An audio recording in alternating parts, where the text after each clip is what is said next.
Good afternoon, guys. I'm Jerry Miller. Welcome to the I Love CVille Show. Thank you kindly for joining us on a glorious day to be above the mud. This show presented by Scott Wagner of Scott Wagner Integrated Medicine. Who's got your back? Dr. Wagner has your back. A lot we're going to cover on today's show, and I encourage you, the viewer and listener, to look at the screen right now. There you will see the headlines that we will cover.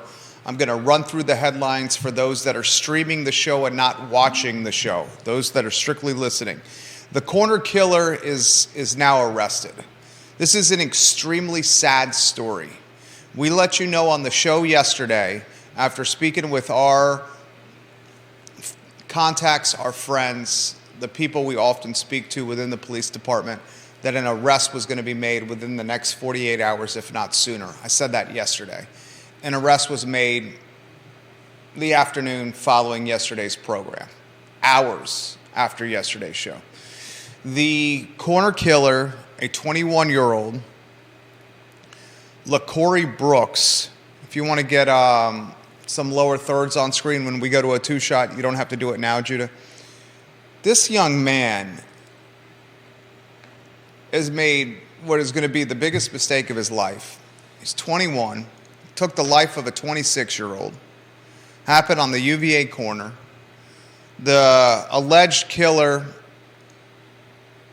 as a child, you look at the alleged killer's social media postings over the last 10 years and you see a troubled young man who at 21 has been posting about drugs and guns and violence and portraying women in a sexual light for literally a decade plus. Since he was 11 and 12. Look at the timestamps on his social media platforms. The corner killer, this alleged killer that took the life of a 26-year-old on Elliewood Avenue, a murder that had President Jim Ryan issuing a statement in the wee hours of a weekend morning, a statement that included a call to action for University of Virginia Police Chief Tim Longo and COO J.J. Davis, a statement from Jim Ryan that said UVA would work quickly to resolve this murder in conjunction with Charlottesville and Albemarle County and other enforcement departments. This story is extremely sad. Extremely sad. I feel for the deceased's family. I empathize for the alleged murderer's family and friends, in particular his daughter. And I ask this question, what leads a 21-year-old to believe or to act in a way that a beef over a female, allegedly the victim grabbed the behind of the alleged killer's girlfriend. This was over a girl. We're at a point in 2023 where 21-year-olds think pulling out a gun and killing somebody is the answer to solving a butt grab situation.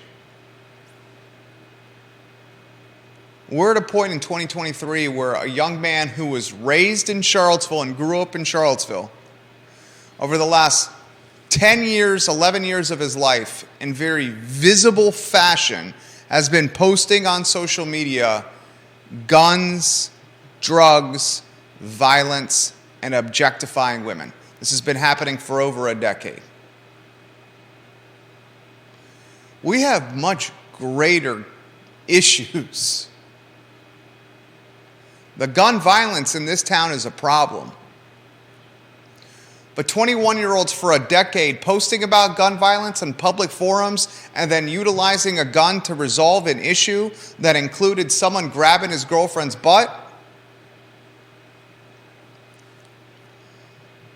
God just can't figure that out. Joe Platania can't figure that out. Jim Hingley can't figure that out. I think we are severely underestimating the impact that quarantining for 2 years has done on youth.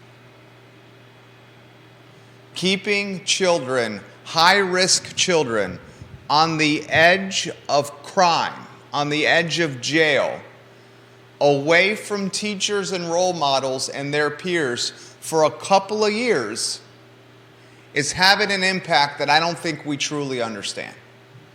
On today's program, I'll give you the details of Lakori Brooks, his arrest. I'll give you a statement released by Joe Platania, the Commonwealth's attorney of Charlottesville City. He offers essentially an analysis or a grade on the Charlottesville Police Department in his statement. Joe Platania does. And I'm going to ask you, the viewer and listener, this question. Do quick arrests made by the Charlottesville Police Department impact criminal behavior? Do quick arrests give criminals pause or make them think twice before committing a crime? Because right now, the Charlottesville Police Department has very swiftly solved murder after murder after murder after murder, arresting people, finding criminals, finding people, and putting them behind bars. I'll talk about that on today's show. I'll show you photos of the alleged corner killer. And we'll just try to get to the bottom of something that is potentially a much greater problem. I want to talk today's show, the message from Woodard Properties. Woodard Properties is passing on to the community in a non-threatening way that they can take the Kim's Market parcel on Cherry Avenue, the home to the IGA grocery store at one time, and they can take this piece of land and they can, if they want to, they can go by right. And if they go by right, they don't need the community's input, planning commission's approval, city council's approval. They need no political capital. If they go by right, you got 47 luxury residential units on Cherry Avenue. You got commercial space that's market rate commercial. You have no affordable commercial space, no affordable housing, no space for nonprofits, and no grocery stores. So the city of Charlottesville is kind of in a rock and a hard place here. You got one of the most prolific local developers in Woodard Properties, a company that's well capitalized, has vision, resources, and deep pockets, saying if we don't get a little bit of leeway and a little bit of give from Charlottesville, we could just go 47 luxury residential units in commercial space at top dollar. And we'll do it by the letter of the law without your approval, community, without your approval, elected, and without your approval, appointed officials. And we're going to put it in a neighborhood that's historically African American, in a position within that neighborhood that's the gateway or the entry to the neighborhood. So imagine going into Tonsler, into Cherry Avenue. Imagine going from the downtown mall past the park and seeing 47 luxury residential units and commercial office space and retail space at top dollar in the gateway or the entry to an African American neighborhood. Alternatively, if the city of Charlottesville, elected and appointed officials, choose to get a little creative and open-minded and a little bit of flexible with the affordable housing requirements and some of the zoning requirements, Woodard Properties is straight up saying, we'll be flexible too with how we build this project. We'll consider potentially a grocery store. They've already highlighted that a grocery store in this location is going to be difficult. Food Lion is less than a mile away, and many grocery stores don't want to open in close proximity to big competitors like Food Lion. So you probably are looking at a small store. It's a 3,500 square foot space they're projecting they would build out for a grocery store. A 3,500 square foot grocery store is a boutique grocery store. It ain't Wegmans. How many square feet was Wegmans? I think you found it on Charlottesville. Wasn't it over 100,000 square feet, Fifth Street Station? Can you get me that data point, J-Dubs? Yeah. If memory serves correctly, you found it was over 100,000 square feet for Wegmans down Fifth Street. A boutique grocery store, let me ask you this question. Let's say it's a 3,500 square foot grocery store. When you have a grocery store of that size, you essentially have a boutique grocery store with boutique grocery store prices. Would the neighborhood be able to afford these rates anyway?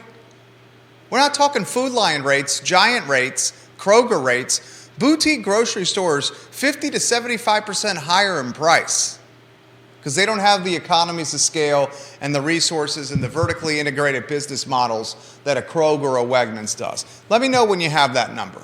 I'll give you some insight into what the city should do, and then I'll ask you, the viewer and listener, to offer some perspective as well. Warrior AG, thank you for retweeting the show.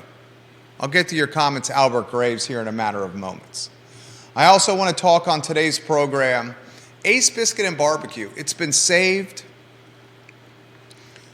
I have some intimate knowledge into what's going on with this. Choose my words carefully here.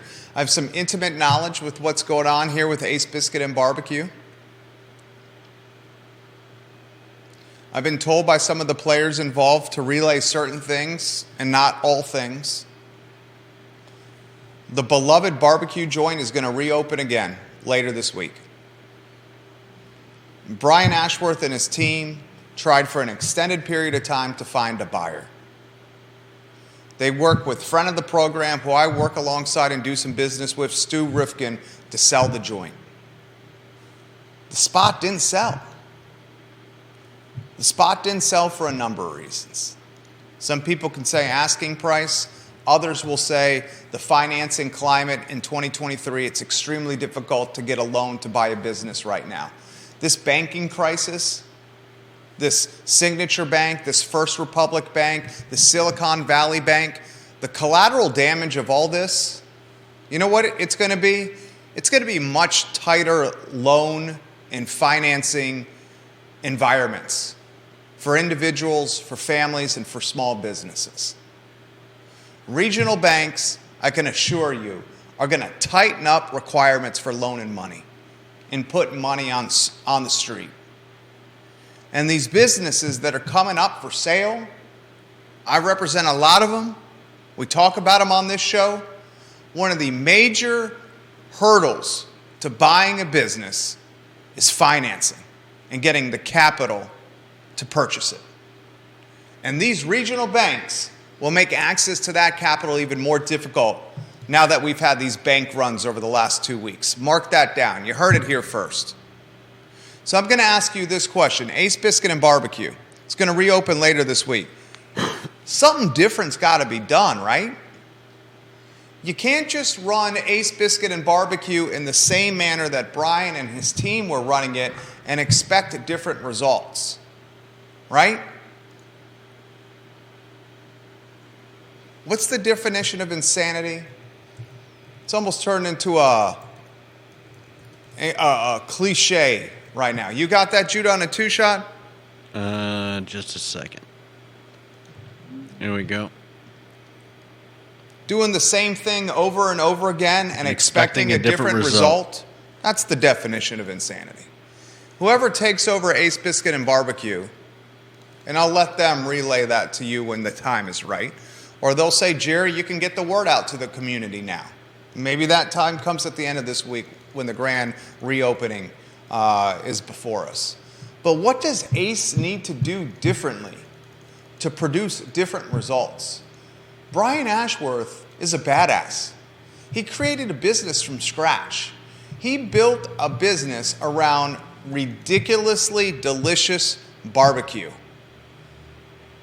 served in a friendly setting, in an approachable setting. But over the course of a decade, market conditions changed. The labor market changed. It became tighter, less robust, and more expensive. Cost of goods became volatile and unpredictable. Inflation takes a toll on the small business, as does the lending environment where access to capital is becoming more difficult than ever. Lines of credit is what I'm talking about. Consumer The American is pitching pennies a little more now, much more so than when Brian opened. So what should Ace do differently to expect different results moving forward? Because if you're doing the same thing over and over again and you're expecting a different result, you're a crazy man. You're an absolutely crazy man. I want to talk about on today's program Jason Williford reportedly turning down an opportunity to be the head coach at American University. Jason Williford is the assistant basketball coach for Tony Bennett at UVA. Tony's right-hand guy, his capo.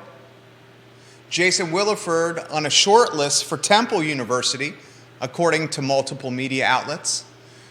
Jason Williford is Virginia basketball. What's the future for Jason Williford and is Charlottesville, Virginia in it? I'll answer that question for you on the I Love CVille show. And of course, I will read your comments and your perspective live on air. So put them in the comment section, and then I will mention it as you help shape the conversation and the discussion today. Carol Thorpe, hello. Kevin Higgins today, hello. Kevin Yancey, hello. Albert Graves, hello. Vanessa Parkhill, hello. TV station and a newspaper watching us on this program. Let's go to that two-shot. And let's welcome Judah B. Wickower, J-Dubs. Judah Benjamin Wickower, a man who needs little introduction. The corner killer's arrested. Yeah.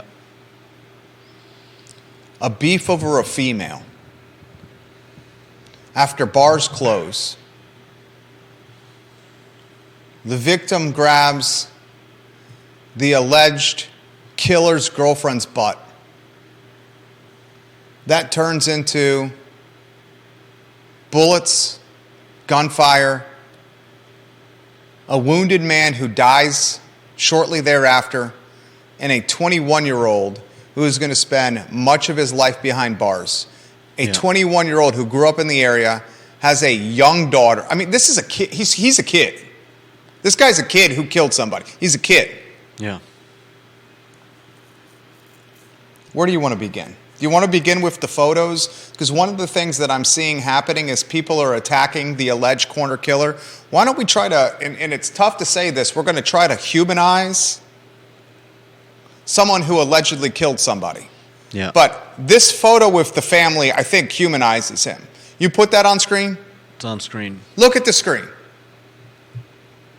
Look at the screen. This is from Lakori Brooks, a 21-year-old who grew up in Charlottesville's Facebook page. We didn't cut off the photo. This is how the photo shows up on Facebook. We did not chop off anybody's heads when cropping this pic. That's his family. Yeah. That's his family. Mm-hmm. That's his daughter. That's his baby's mama. This guy's in jail, and he's going to be there for a long, long time. Mm-hmm. This little girl is going to have much of her childhood without her father. Also on his Facebook page, show the other photo. This was the second profile picture from his Facebook page. Is that on screen? Yeah. Look at the screen. Look at the screen. This is from 2018 here, this picture. And I don't want anyone to take anything I say out of context. I'm not judging anything from pictures. I'm not making any assumptions on pictures. I'm not looking at any tattoos and making assumptions. I'm doing none of that. I don't want Charlottesville Twitter, the 50 people that get up in arms on Twitter in Charlottesville, to get in a brouhaha after what we're talking about here. But here's the reality, and you jump in. I scrolled through this kid's Facebook page, Lakori Brooks' Facebook page. Yeah, I scrolled through now, too. For the last 10 years, that means when he's 11. Yeah. For the last decade, this young man has been posting guns, drugs, and objectifying women on social media. 11-year-old posting that on social media. Yeah. Guns, drugs, and objectifying women on social media. This is an extremely sad story. Before I get to Joe Platania, Judah Wickower, anywhere you want to go. It is a sad story. I the questions I have are, who failed Lakori Brooks? It's easy to point the finger, and that's not what I'm here to do. But from father figures to schools to friends to social media and media itself, this young man has been failed. Has been completely failed. The people around him have failed him. Yeah. And it's sad that it's come to this, and that one man is dead, and this young man will be going to prison, as you said, for probably a long time. Joe Platania issues a statement. He's the Commonwealth's attorney in Charlottesville. A lot of people say the top cop is Mike Kochis, the police chief. The top cop in Charlottesville is Joe Platania, the Commonwealth's attorney. He's the top cop. He decides what kind of extent he's going to pursue for years behind bars. He's the top cop.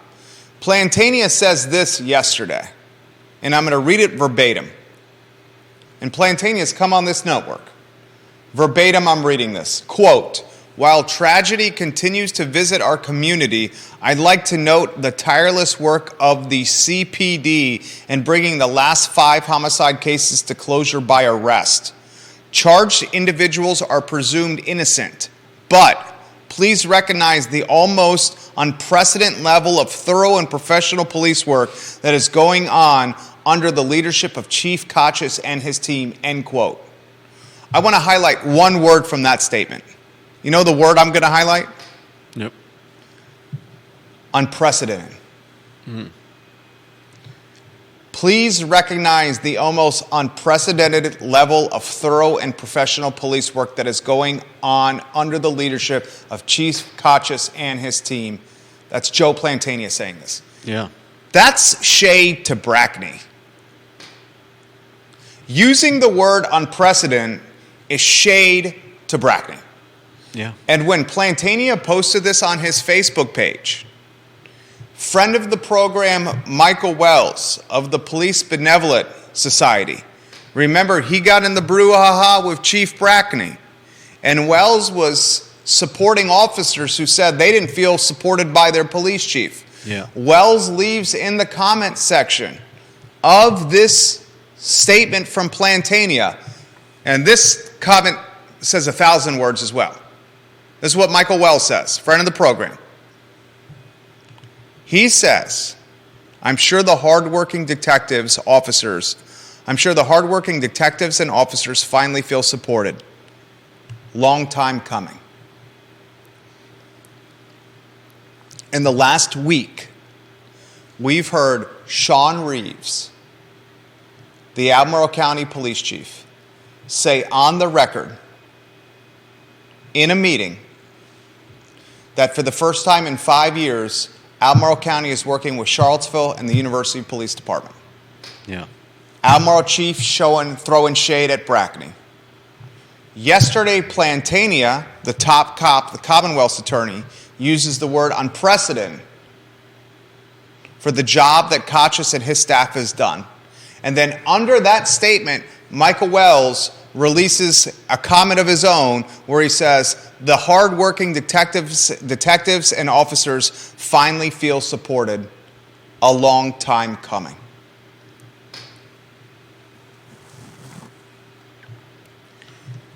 Whether we want to admit this or not, and I'm going to throw this to you, this community is navigating, it's swimming, it's managing, it's trying to make its way through the collateral damage of a terrible Brackney tenure and term. It's trying to make its way through the collateral damage of quarantining at-risk youth and keeping them away from teachers and their peers for 2 years. Yeah. Essentially letting them run willy-nilly with no requirements to be in school. We do not realize the environment that we've created either knowingly or unknowingly for youth in this community. In Brackeny's term, the police department, because of her, was not outreaching with at-risk youth and at-risk community members and at-risk neighborhoods. Kochis has brought that back with the walk and talks, with the forums, the fireside chats. In Brackeny's term, and the tail end of it, we put high-risk youth for 2 years and said, you don't have to go to school and be around role models. If you want to learn, do it through your computer screen if you have one. If you have internet or you don't. You do it somewhere in your house, your ABCs, your 1, 2, 3s in the bedroom, in the coat closet, at the kitchen table. But we're really not going to have any protocol to file up to see if you're actually doing the learning. And we're surprised we're in the predicament we're in now. Show is yours. Anywhere you want to go on that topic. Well, I think Lakori has been getting failed by the people around him for a lot longer than. I mean, you know, we talked about what was on his. You already said that. Page You already for said that. Yeah. 10 years, but I'm not sure how much the pandemic affected him in that regard. He would have been probably at the tail end of high school. Yeah, he would have been what, junior, senior in high school. I mean, he basically lost the junior and senior year of high school. 2020 and 2021. I mean, he's 21 years now. We're in 2023. Yeah. He lost the tail end of his high school career. Yeah, possibly the last year. Arguably your most important. I don't know how much effect that would have had on him in terms of running around with a gun. Taking kids away from teachers and letting them do whatever they want is going to have an effect on high-risk youth. So to say that I don't know about him not being around teachers is not going to have an effect on him is just not reality. He was removed from an educational setting where he was around people that were not his family, that were looking after him and had his best interest. That's going to have an impact on someone that's in high-risk youth. Okay. Someone that we've already highlighted for 10 years has been posting about drugs, guns, and violence. Taking someone that's high risk away from an educational setting is going to impact them. I don't mean to cut you off here, but I think you're marginalizing the impact of being in school. No, I'm just, I'm not sure how much, I don't think he was taken out of school for that long in terms of somebody who, All right, you're getting in the weeds about this. Because we know for a fact that he missed the end of his high school career. Do we? Yeah, there was COVID. He wasn't going to I'm pretty sure it's safe to say that this young man was not enrolled at one of the private schools that had in-person learning in Central Virginia. Do you think it's safe to say Lakori Brooks was not a junior and senior in high school at a private school during COVID? I'm not sure what private school has to do with it. But private schools learned in person with teachers teaching kids and guiding them and helping offer them perspective on how to be a young man going into an adult. Pandemic, he didn't have that. Yeah. All right, so go on. I'm just questioning the timeline and how long he would have actually been out of school. Just a question I have. Maria Marshall Barnes, Judah, coaches and teachers impact children. I agree.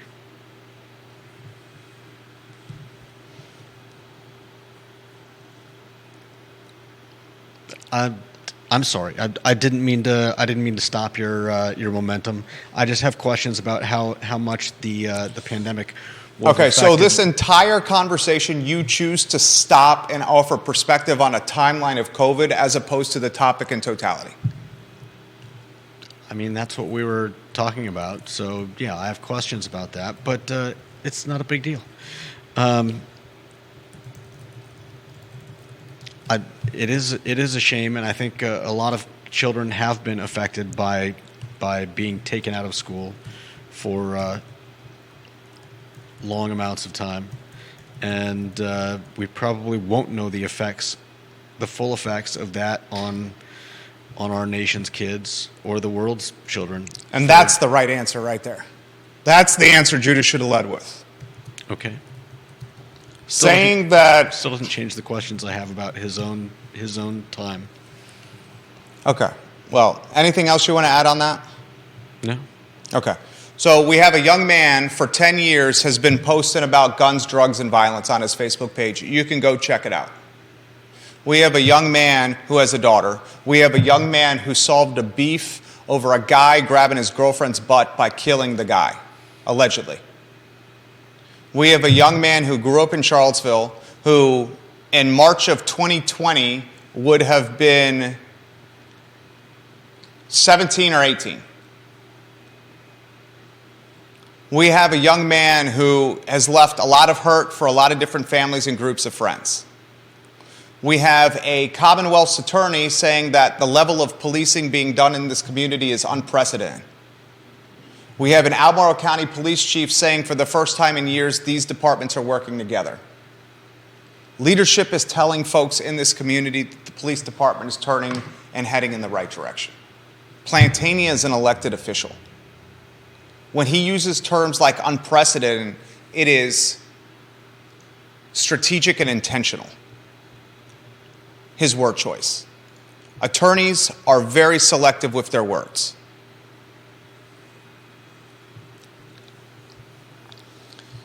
Leslie says, Judah, not being around teachers and peers for 2 years is absolutely going to impact children who don't have role models.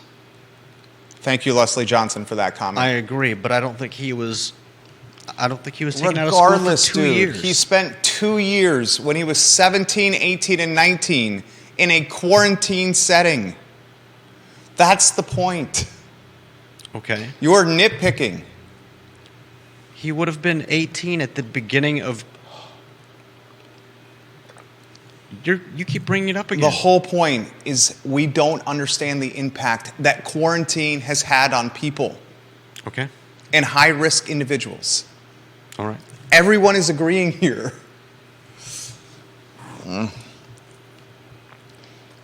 Do quick arrests influence criminal behavior? That's a good question. I would tend to think I would ask the question: how many of those people are following the news regularly? I don't know that this guy would have been keeping up with what's going on in terms of the Charlottesville Police Department. I could be wrong, but I don't think that any of that information went into his thinking when he pulled the gun. I would like to think quick arrests have an impact on criminal behavior, but I do not think they do. I do not think quick arrests would have prevented what happened on Elliewood. I do not think these quick arrests that Joe Platania is highlighting would have prevented Skeeter Smith's murder in Fifeville. The man who murdered Skeeter Smith was previously in jail and was a hardened criminal. He was not going to be swayed or influenced by Platania or Kochis or Reeves putting criminals in handcuffs. I think what the quick arrests do influence and create is it fosters confidence and a sense of safety within this community, and that has a value. Kochis and Platania and Reeves and these departments and Longo getting people arrested quickly is going to help breathe a sigh of relief at breakfast tables, dinner tables, at homes that do not have high-risk people living within them. The quick arrests create a sense of confidence and safety for folks not really committing crime. I don't think they're going to influence folks that have criminal intent. Albert Graves, during COVID, if a kid did not have a parent or parents involved, while also not having a teacher involved, then those kids are very set back from a development standpoint. I read this live on air. Thank you, Albert Graves, for that perspective. So where do we go from here?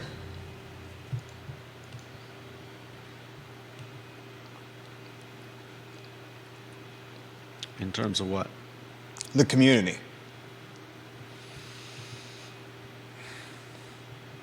I think we need to support groups like the Buck Squad. I think if they had been involved in this man's life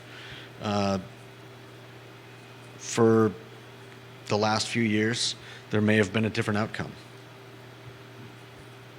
He clearly needs a father figure and people to look up to who aren't glorifying violence and the kind of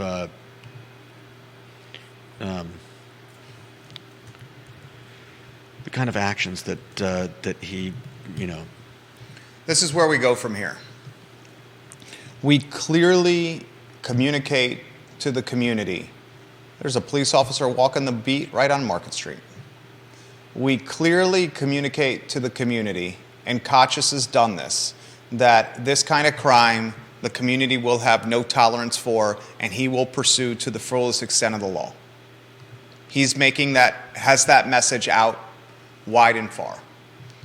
We clearly communicate to the community that University Police Department, along with the Albemarle County Police Department, the Charlottesville Police Department, the FBI's in the mix in some of these cases, are all working in conjunction to stop this kind of crime or to solve this kind of crime immediately. We must manage the narrative and perception. And right now the narrative and perception is Wild West. That's got to be changed to Mayberry. Forever, years, Charlottesville was Mayberry. Now Charlottesville, you have folks linking it to guns and crimes and shootouts and Baltimore and Manhattan, and some of this stuff is stretch, as we all know, but that's the chatter on the street. We gotta change the narrative. And how we change the narrative is showing the departments are working in conjunction with each other.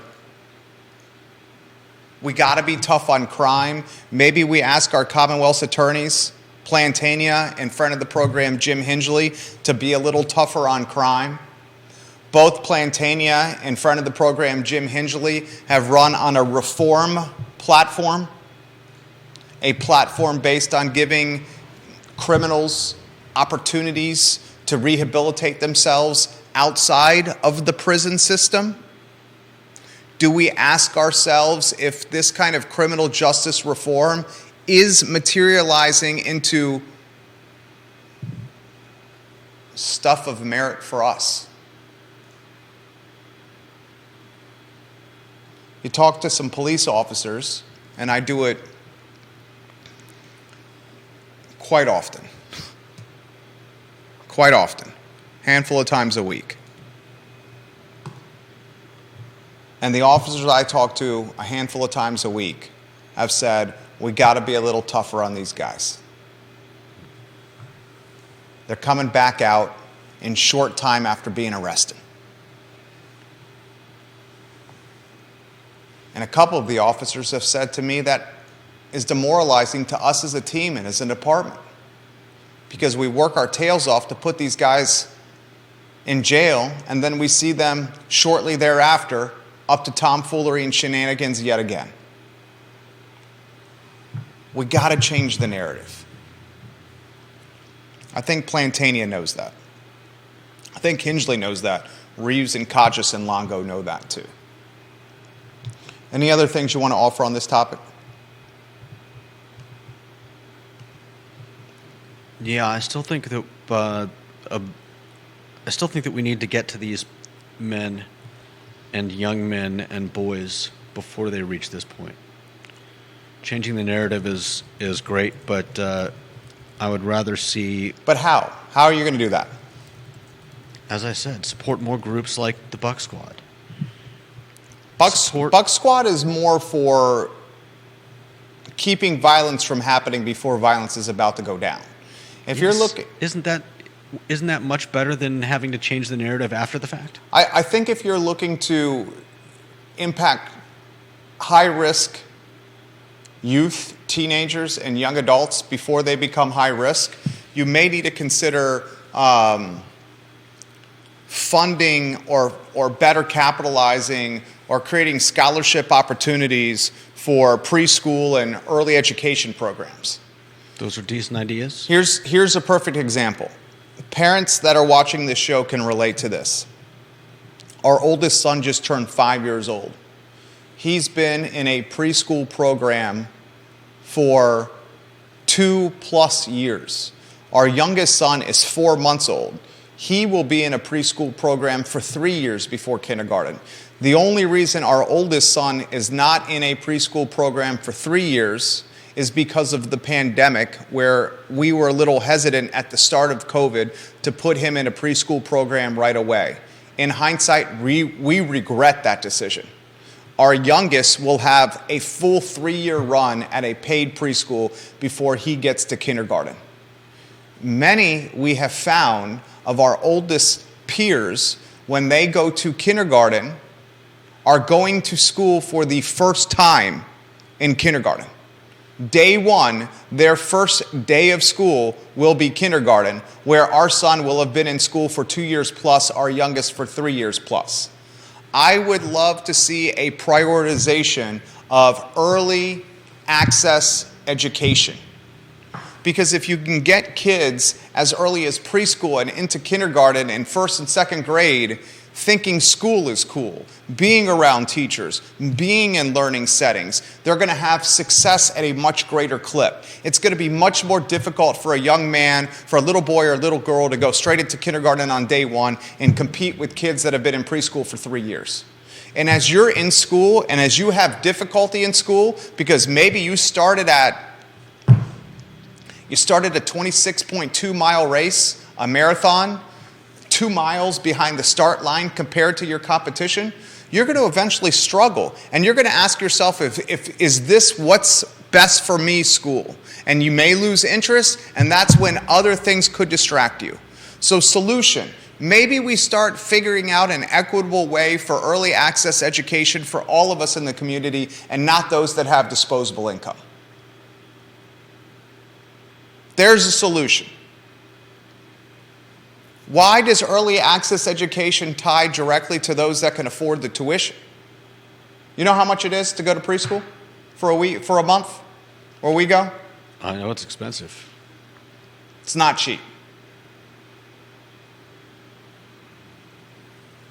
Dylan's rule on Twitter says, quick arrests don't deter crime. However, long sentences do deter crime. That's Dylan's rule, talking Hinchley and Platania, dropping heavier sentences there. More comments coming in fast and furious, faster than I can count here. This is from Deep Throat. Today's shooter is tomorrow's victim. Arresting the guy maybe saves his life, honestly. But yeah, people with low impulse control by definition are not doing risk calculus before they shoot somebody who insults them. Yeah. He's talking about quick arrest not detering crime right there. Yeah.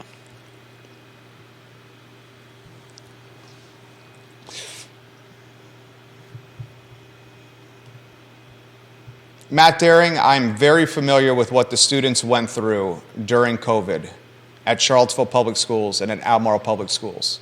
And if you compare if you say what the students did during COVID was quality school, then man, I can't disagree with you more, Matt Daring. PE during COVID at Charlottesville Public School Middle School, and I know this because the PE teacher is a good friend of mine, consisted of asking the kids to sit in front of their computer in the living room, get a tennis ball in their left hand, throw it in the air in front of the computer screen, and catch it with their right hand. If you think your kids had a good school experience during the pandemic, during COVID, I cannot, this makes me question your judgment, this comment, Matt Daring. Can't be more frank than that with you there.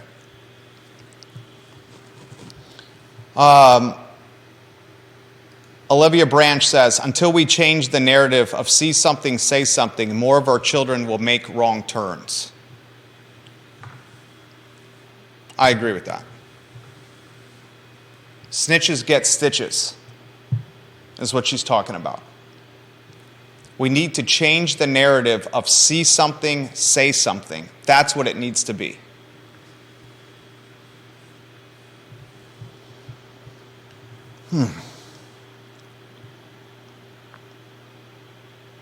I would love if this was the last show where we talked about a killing in Charlottesville or in this area. That would be nice. I would love if we utilize this show into talking about education and small business and entrepreneurship and elected officials. But for 2023, we are now basically through the first quarter. The main topic has been gun violence. All right, let's talk Kim's Market. You rotating those lower thirds on there? Excellent, good work. Matt, I don't think private schools were perfect, but I do know during the pandemic that private schools were learning in person and public schools were not. And we've had Lee Elberson, the CEO of Claiborne Education, on this program talking about the value proposition of private schools during the pandemic has never been greater. This is a third-party arbitrator offering perspective and analysis on public and private school education in this community. And the CEO of Claiborne Education says the value proposition of a private school and compared to a public school has never been greater right now.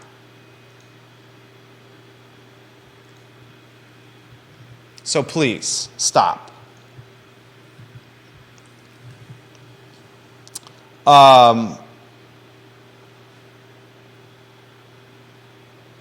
Woodard Properties, in a Charlottesville Tomorrow article, says this about Kim's Market. Cherry Avenue, Fifeville, gateway to a historically black neighborhood. We hope the city, this is Woodard Properties talking here, this is their director of development.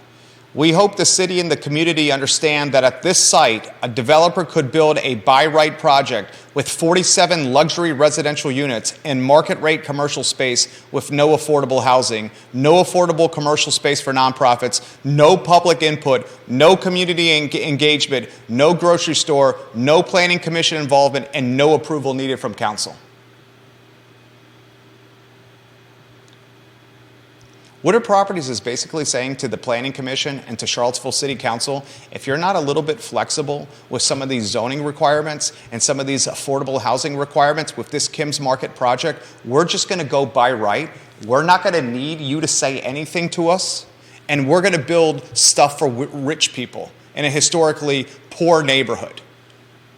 Completely changing the culture, the look, the feel of this neighborhood, because this is arguably the most iconic property on this street.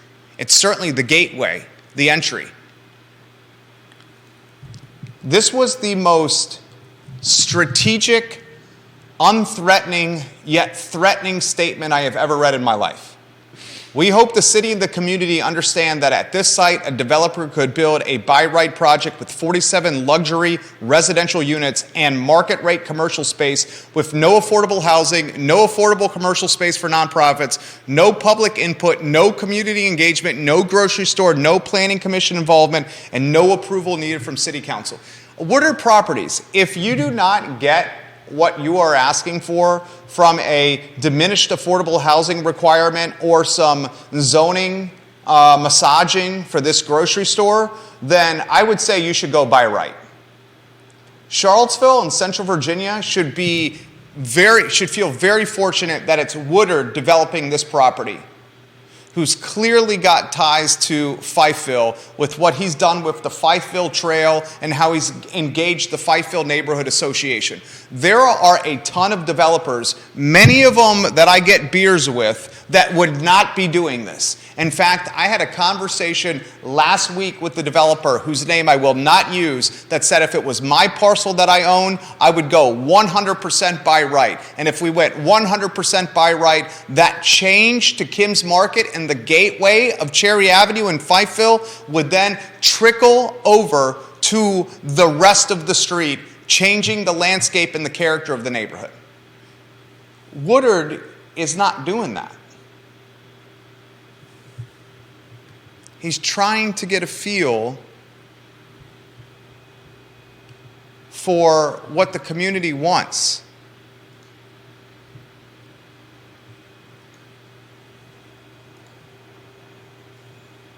He's trying to do what's right. And really, it's his son, Anthony, calling a lot of the shots now. We got a local developer that's trying to do what's right for the community. I'd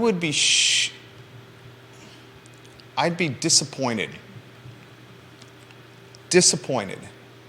if local government made this project so complicated and arduous and difficult for Woodard Properties that they get flabbergasted, exasperated, and say, we're just going to go by right. Remember, this is the same company years ago that walked away from nearly $2 million of underground infrastructure on Water Street.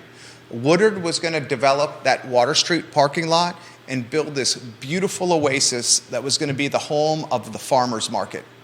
Woodard got in such a beef with city council at the time. Nakia Walker was the mayor. Such difficulty navigating the political headwinds of council at the time that Woodard's company literally walked away from nearly $2 million of underground infrastructure. There's a precedent in place of city council and city hall and city government being difficult to work with this company, Woodard Properties. To the point where Woodard said, peace on $2 million. And I ain't doing this project on Water Street anymore. And now the city market continues to be on an asphalt black parking lot top with very little quality of life. To the point where Ludwig Kutner at X Park has realized how piss poor the city farmers market is run, how piss poor the quality of life is there, and he's built a competing farmers market on a grassy knoll with shade and parking at X Park 100 yards, 200 yards away from Water Street. Ludwig Kutner and X Park are legitimately competing with the city's farmers market. They've fractured the customer base. They've fractured the vendor base, having two farmers markets at the exact same time within a couple hundred yards of each other. There's not a chance in HE double hockey sticks the X Park Farmers Market would have gained the traction and momentum it's having right now if Keith Woodard had followed through on his project on Water Street. If we had that Water Street oasis for the farmers market, the momentum at X Park would have been diminished. But because Woodard walked away from nearly $2 million of underground infrastructure and scrapped that project, there's a viewer and listener running by the show listening to us on the headset. Because he walked away from it, Ludwig jumps in the game and creates a competing market. This is not a dude you want to mess with. He will do this by right. And maybe the city of Charlottesville needs to say to itself,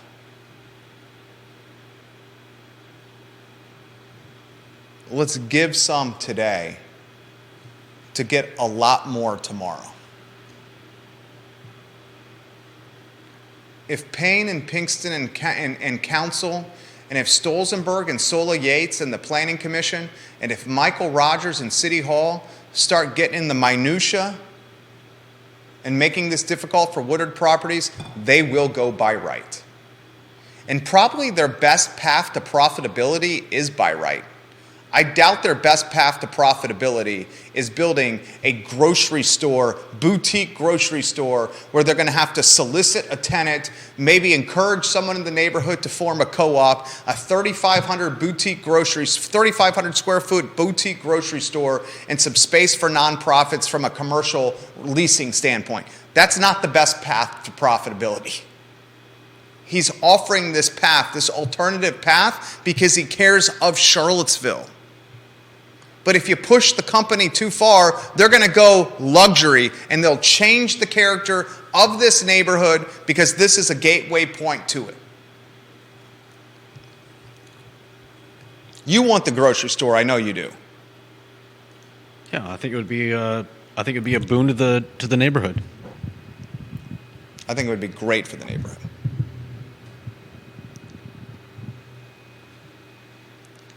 Here's the tough part. Food Lion is a mile away. Well, I'm not sure how that has that. No big grocery of an effect. store. Michael Payne said this on the dais, on the dais the other day. The economics of this make it extremely difficult. No big-time grocery store is going to first, a big-time grocery store is going to think about whether it wants to be that close to Food Lion. Secondly, a big-time grocery store does not have a model to fit a 3,500 square foot space. I think that's a bigger consideration than the other one. Both of them are considerations, as Michael Payne highlighted on the dais. What about Wegmans right across the street from Food Lion? Or I would say Wegmans has got a completely different customer base than Food Lion. That's fair. A completely different customer base than Food Lion. I'd say the Food Lion customer base on 5th Street Extended is the customer base from Fifeville. That's the customer base. Okay. Wegmans and Food Lion, while both grocery stores, and while they both sell eggs, cheese, and bread, cold beer, cigarettes, and lottery tickets, the customer bases are completely different. Okay. And as you pointed out, 3,500 square feet, who can put that model together? Yeah. Our neighbor, the Market Street Market, can. Even Reed's Super Save Market, I think, is 10,000 plus square feet. What was Wegmans, 100,000 plus square feet? Yeah, I think it was around 120,000. 120,000. What's the smallest grocery store that we can think of here? It's probably Market Street Market, isn't it? I don't think Rebecca's Natural Foods is a grocery store. I mean, we could get into the weeds discussing what is and isn't. I mean, Rebecca's Natural Foods doesn't sell... I've never been to Rebecca's. I've been in Rebecca's. So I have That's no not a idea grocery what it store. looks like. I'd say the smallest grocery store in what's the smallest grocery store in Charlottesville or in Albemarle County? Market Street Ooh, Market Deep Throat said Integral Yoga is about 3,000 square feet. It's a cool place to buy food. Not the largest selection nor the lowest prices, but it is where I do probably 60% of my food shopping.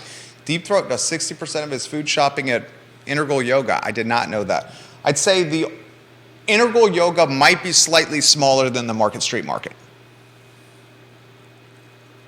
And he says there's no eggs at Integral Yoga. No eggs? Yeah. He also said, to your point, when we applied to St. Anne's as COVID started, they waived us in. But in 2021, the line was out the door to get into private schools there.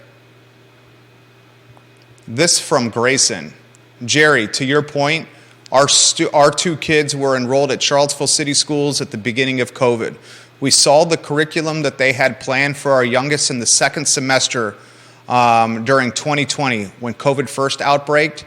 And then as soon as we saw the curriculum during that second semester, we pulled both our kids out of school. And now we have them in different private schools that fit their skill sets best. Is it more difficult for my wife and I? Absolutely. Would we do it exactly the same? Absolutely. Thank you, Grayson, for that comment.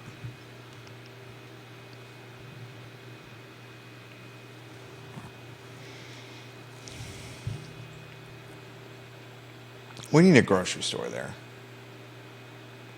I think the only way a grocery store is going to work there is if it's a co-op, though.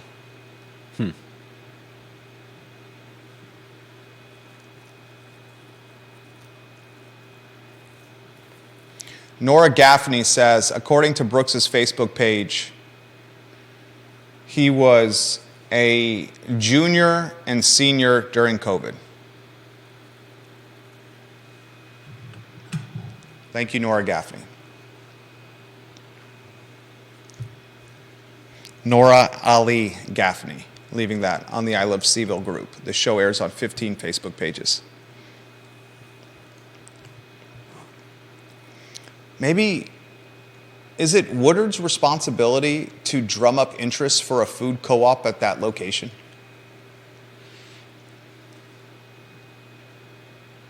I wouldn't think so. I don't think so either. I think he's already showing he's going to do well by the community by offering commercial space for nonprofits and trying to get clever and creative by creating a grocery store there. I think that's the extent of what he's supposed to do. And frankly speaking, he doesn't even have to do this. Right. If Woodard Properties just went by right with its development, we couldn't throw shade at them. The guy's allowed to do this. Yeah. The fact that he's considering a different path besides the easiest path to profitability shows he cares about the city. The company cares about the city. No doubt. All right, I got to ask this question. What does Ace Biscuit and Barbecue need to do differently? I have to navigate this carefully.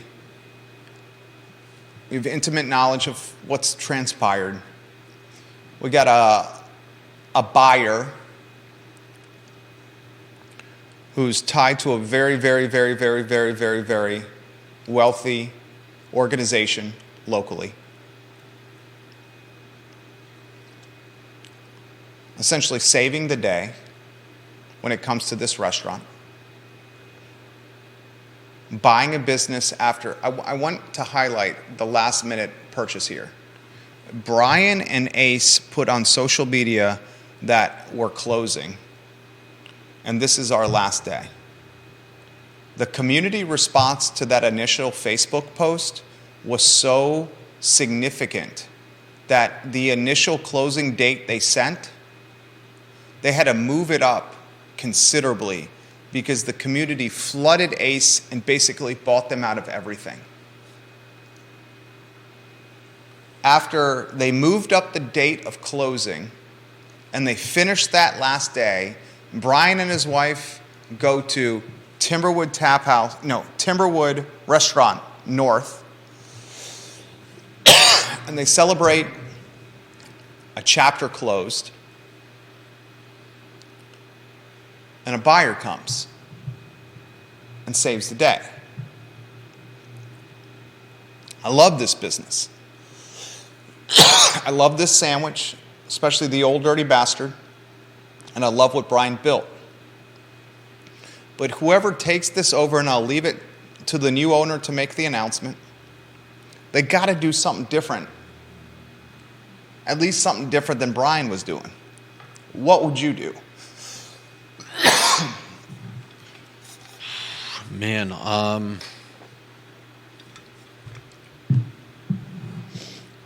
that's a tough one. Hire a guy to sling a sign at the corner of Preston, and another guy to swing a sign around the corner of Harris and McIntyre. Get the traffic moving along there to head down and check it out.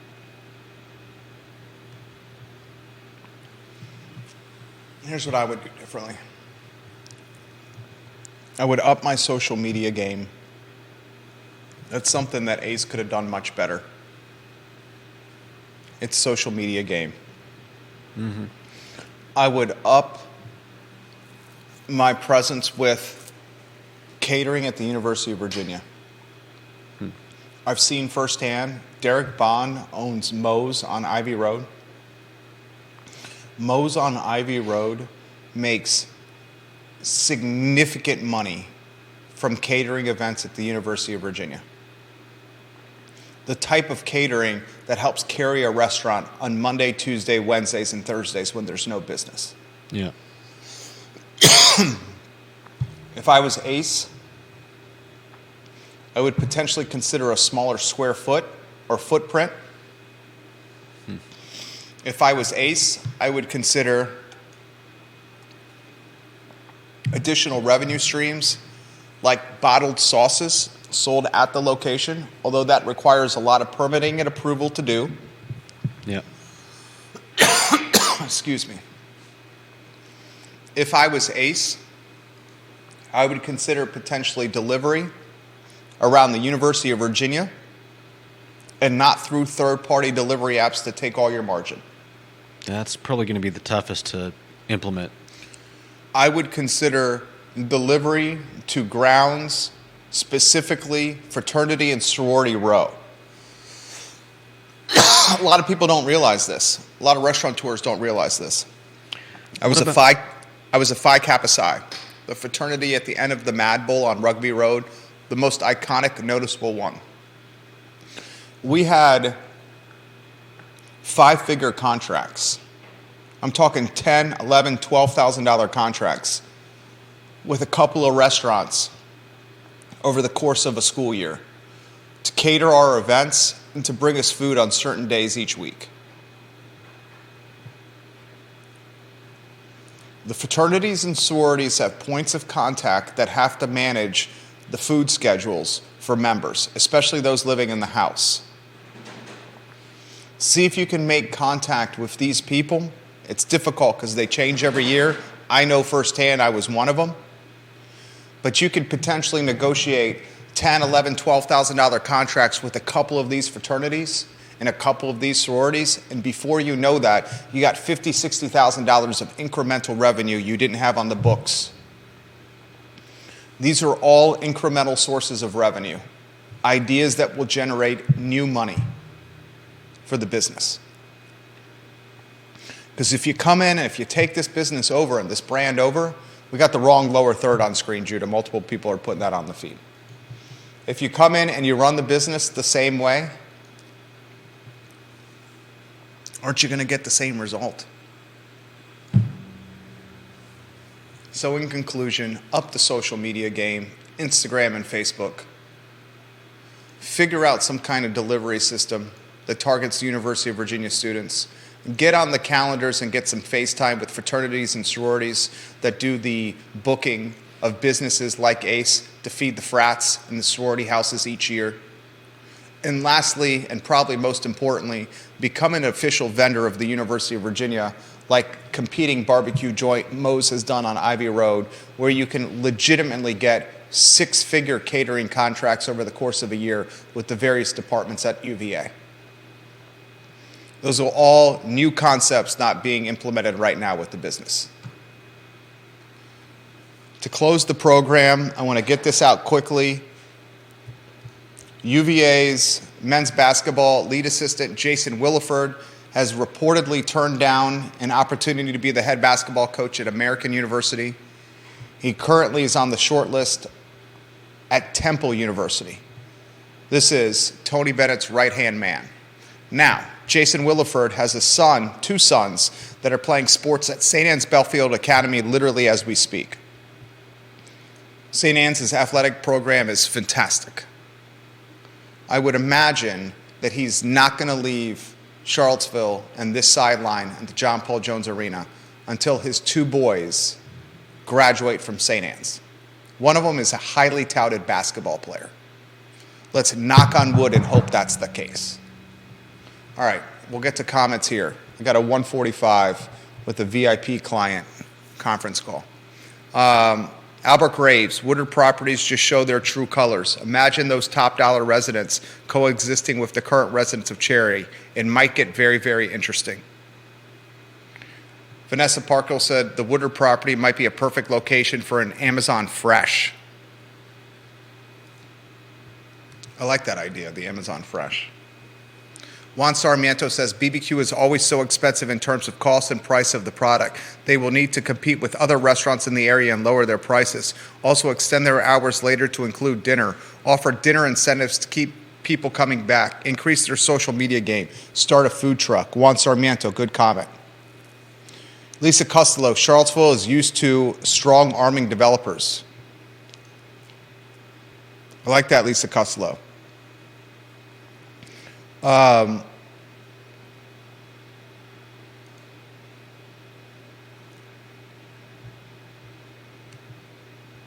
Anything you want to close with?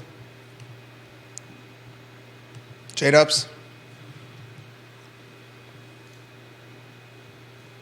No, nothing in particular.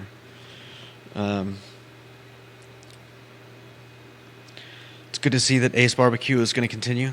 I look forward to going there again. I took my parents before they closed so that they would at least have gone there once. Now we can go back. There you go. I like it. Do they like it? Oh, yeah. Thought it was great. It's good. All right, Judah Wickower, Jerry Miller, the I Love CVille Show. We did the best we could with what we had today. We'll do it again tomorrow, a Wednesday. 1:45 call. I'm 1 minute behind. So long, everybody.